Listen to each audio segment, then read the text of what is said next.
January 1. The first coming of Jesus. When the fullness of the time was come, God sent forth his Son to redeem them that were under the law, that we might receive the adoption of sons. Galatians chapter 4, verses 4 and 5.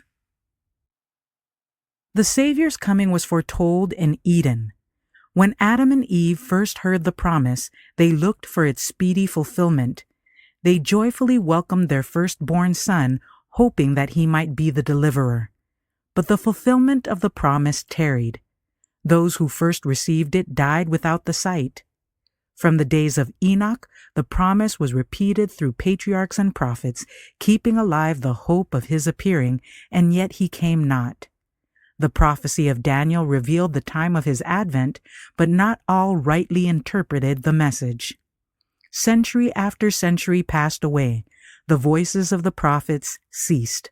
The hand of the oppressor was heavy upon Israel, and many were ready to exclaim, "The days are prolonged, and every vision faileth."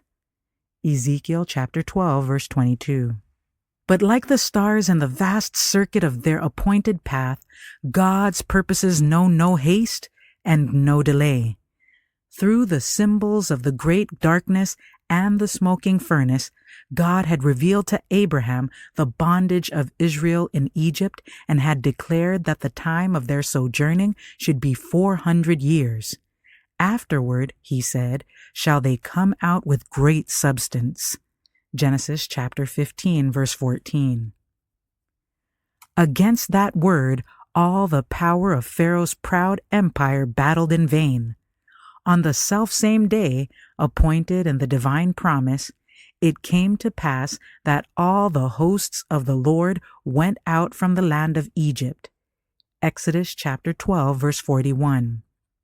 So in heaven's council, the hour for the coming of Christ had been determined. When the great clock of time pointed to that hour, Jesus was born in Bethlehem. When the fullness of the time was come, God sent forth his Son. Providence had directed the movements of nations and the tide of human impulse and influence until the world was ripe for the coming of the deliverer. Then Jesus came to restore in man the image of his Maker. None but Christ can fashion anew the character that has been ruined by sin. He came to expel the demons that had controlled the will. He came to lift us up from the dust, to reshape the marred character after the pattern of his divine character, and to make it beautiful with his own glory.